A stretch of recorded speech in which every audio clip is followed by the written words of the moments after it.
And the obvious point that if you don't apply, you certainly won't get in. No one's going to come calling for you unless you apply in the first place. So it's just worth making that first step. The other thing that the admissions tutors often stress, and you will have come across this on open days as well as the session yesterday, the kind of people they're looking for. They always make this really big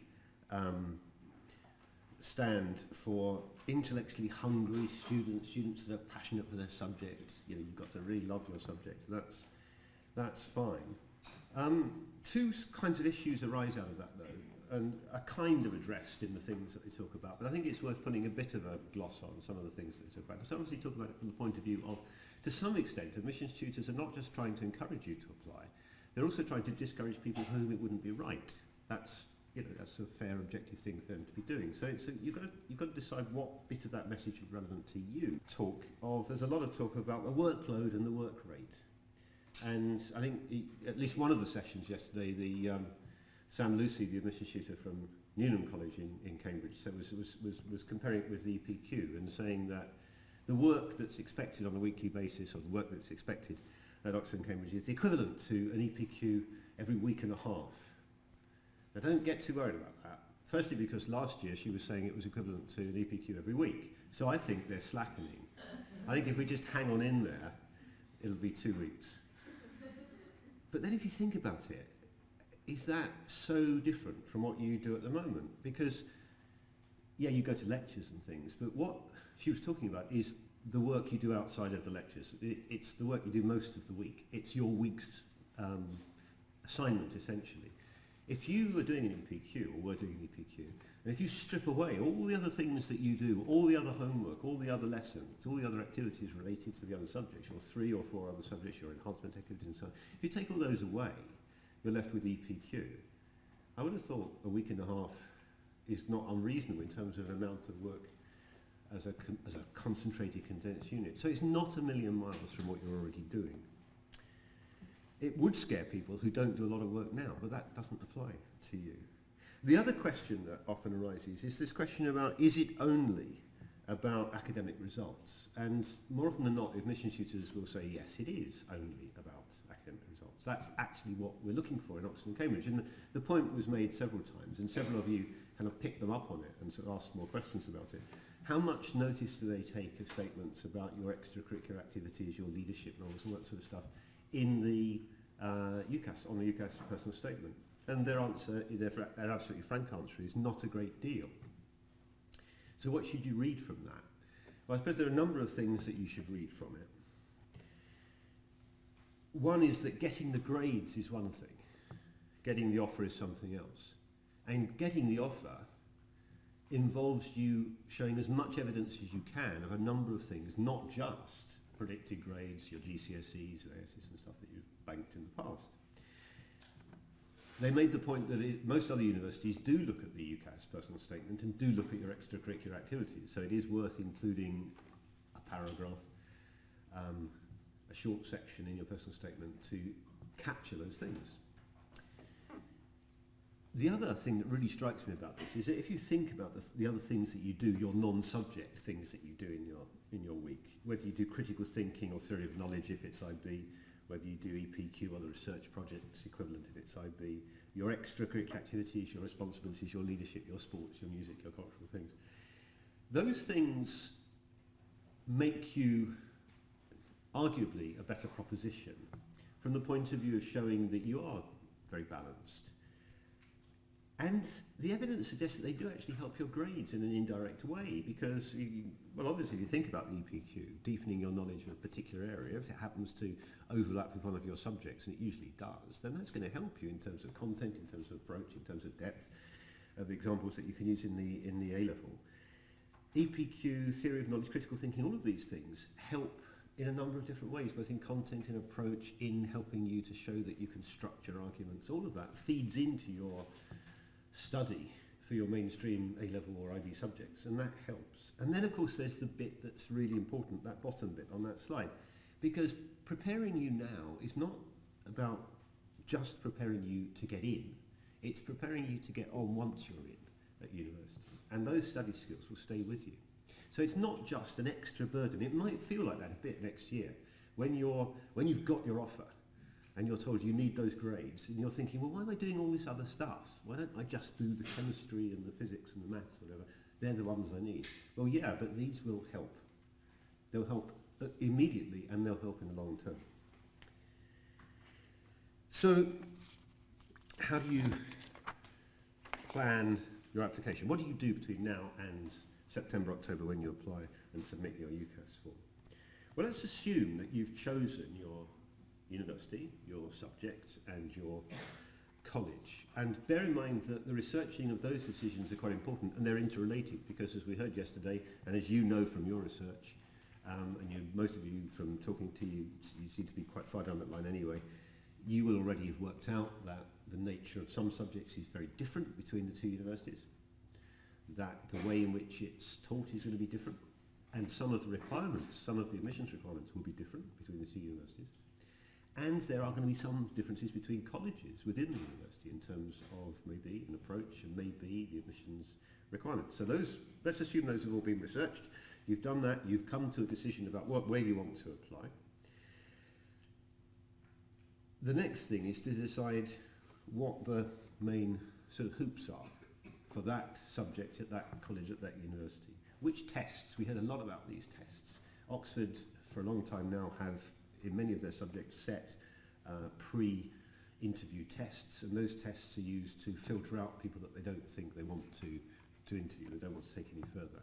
Cambridge have used some tests, say in medicine, but they're going to use a lot more for your application cycle, and we were told that the worked examples and mark schemes are going to be loaded up on Tuesday, so that's imminent. And you'll be able to get a sense of what they're looking for, what they're expecting. And they say that they won't use those necessarily to filter people out at this stage. They'll use it just as another bit of evidence when they come to make a decision further down the line. You need to work out whether your college, the college that you've applied to for your subject, requires work to be submitted and what kind of work that might be. We talked a bit about work experience in the sessions yesterday, when and where it might be appropriate. And one of you, at least in one of the sessions, asked a question about the EPQ and how they value it. And again, the answer is usually, as it was yesterday, we value it as evidence.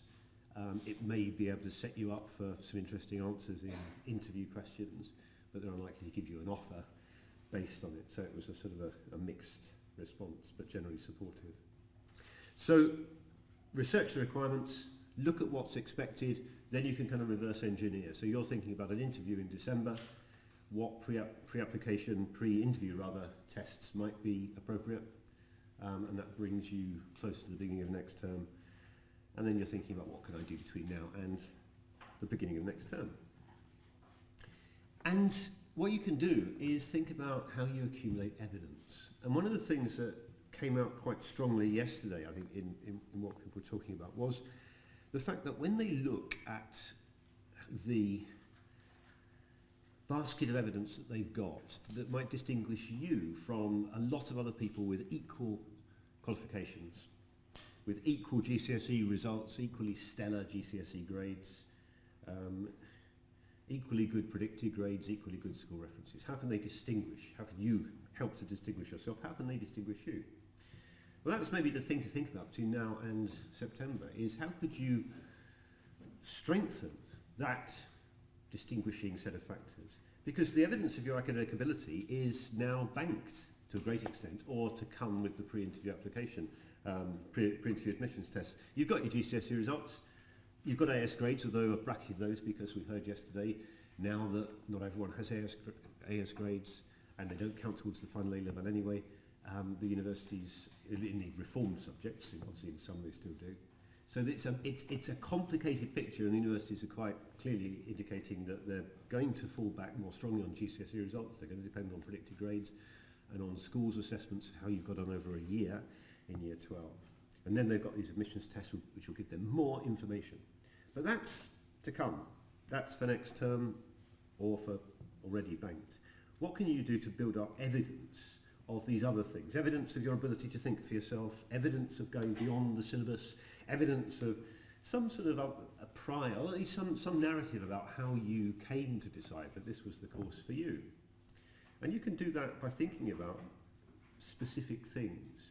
Because a point that was made very strongly yesterday was that when they go through a personal statement, they just ignore general stuff like, well, I've read so-and-so, or I've been to so-and-so, I went to a lecture by so-and-so. Yeah, that's fine, you did those things. But the question for them is always, so what? So what was the consequence of that? What did that lead you to do? What was your reflection on it? So you read such and such. What were your thoughts? Did you agree? You visited such and such. What was your reflection on that visit to whether a museum or a laboratory or whatever? It's the so what bit that you ought to think about to some extent when you start to write your UCAS form. And building up that evidence is relatively straightforward because you've got a few months in which the pressure's off. No one's expecting you to work as if it was term time. You've got, it's important that you relax. It's important that you have a break from what's been a really busy, intensive year. And it'll be a busy, intensive term, next term. So you want to be enjoying what you're doing. And this is, in a sense, part of the test because what we're asking you to do, I suppose, is to get deeper into your subject and, most importantly, satisfy yourself that this is what you really want to do. It should be affirming. You need to get so much into it that this becomes your real motivating factor. It's not just about tick box, building up evidence, well, I did this, I've got to read this, I've got to do that. It's about thinking, okay, this is the point where I really engage and decide that absolutely I'm going to put my full weight behind this application. And that will come through in your application, in the personal statement and the evidence. Go deeper into your subject. Make sure that it is for you. Your UCAS statement can help to reflect that.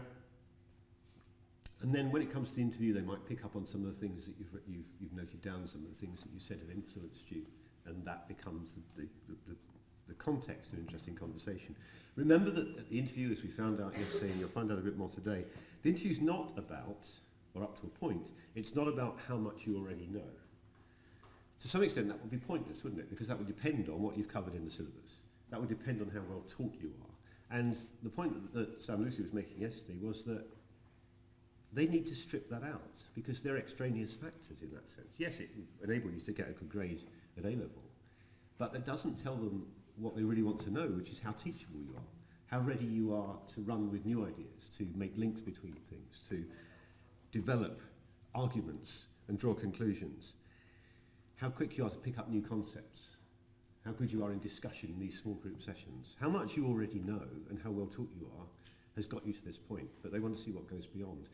I say that's true up to a point. They did make the point that with sciences, there is an expectation that you will have, before the interview, done revision of the stuff that you've done so far, so that you are in a position to start from an adequate knowledge base, but they still want to push you further.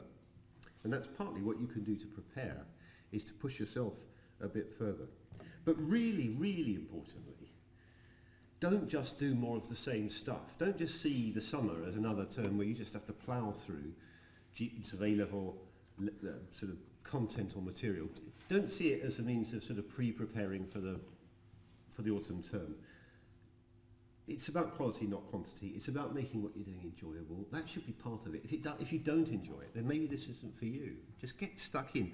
Go and ask advice of the people, of the teachers here today, this weekend, to teachers at school. If they haven't already given you some guidelines as to what to go and look into, what to go and read, things that really excited them. It's a great privilege for teachers to pass on to equally enthused students some of the things that really got them excited, some of the themes, the concepts, maybe the books or the articles that really got them excited.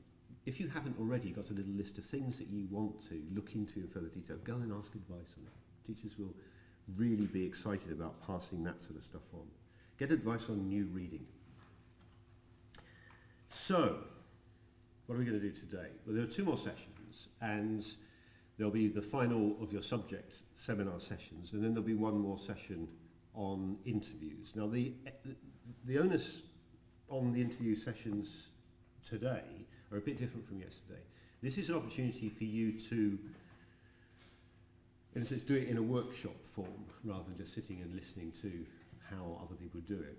And the emphasis on today, again, I don't want to put in a spoiler, but the emphasis on today's session is really to get you into the position where you don't think it's necessary to know the answers to everything before you go in. And that's usually the common problem, is the sense of panic really able but quite so perfectionist students have sometimes about being asked a question which they don't know the answer to. And you then go into a bit of a kind of a sort of feedback loop of panicking. And the point I think they want to really make across the subjects is that's the whole point. They want to see what you do when you don't know the answer, how you start to unpick it, what help you need to get you to that point. So as they were saying yesterday, it's a bit of a trial supervision. It's how they would be teaching you and seeing how you'd respond to it. So there'll be a chance to actually play that out and see how that works. And some of the questions that you asked yesterday were around, there was a sense of concern that interviewers might be sort of over impressed by people who come across as incredibly confident. And the answer, obviously, as you'd expect, was, well, they're not. And that's because they're trained not to be. It's not in their interests to select the people who appear the most confident or appear the loudest in an interview situation. And they made the point that if you're naturally not that kind of exuberant, they'll simply adapt the interview to draw out what they want to find from you. They want a balance of people. They want a mix of people. One of the things that they say goes through their minds when they're interviewing is they're going to be in your company for the next 3 years. Are they going to enjoy it? I know that's very selfish of them, but it's a reasonable criterion, isn't it? Are they actually going to enjoy the experience of teaching you? It's not about being impressed by overconfidence or over-exuberance. It's about taking a measure of you and wanting a balance in the people that they select, so different kinds of people. So you need to go in confident that they will find you out and confident that what they find out will be good. Don't try and be someone else or something else for this. So it's very much style over substance.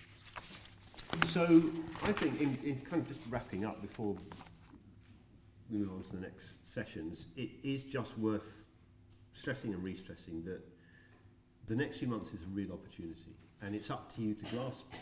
You can let it go by in a haze because you're absolutely exhausted and wait till September to pick up the reins. But that would be a missed opportunity. Not that you need to spend the next few months working, only working. You need to spend the next few months preparing, and that's a different thing. You need to get yourself into a psychological situation where in September you can re-engage with the kind of the syllabuses, the actual academic work in that discipline sense. You can re-engage with it with a real commitment to the subject that you've chosen. So, I would suggest that there are 3 steps to Oxbridge, and you've already taken 2 of them. There's only 1 left, effectively. You've got the exam results. We'll be getting some in autumn. That'll keep the momentum going. You've still got the pre-interview admissions tests, maybe, but in large part, you've got the stuff, you've banked it, it's there, that's done. And if you've already, as most of you suggested yesterday, have already decided you're going to apply, and hopefully those who are teetering a decision have decided that it's worth a go, then you've done number 2. You've said, right, okay, what the hell, I'm going to apply. All that does is leave the preparation. And the preparation is, or should be, the really fun bit. It's the bit where you get really excited about what you've decided to do. And that is really the agenda for the next couple of months, I would have thought. So most of all, whatever you do, enjoy how you prepare for what should be a really exciting rest of the journey.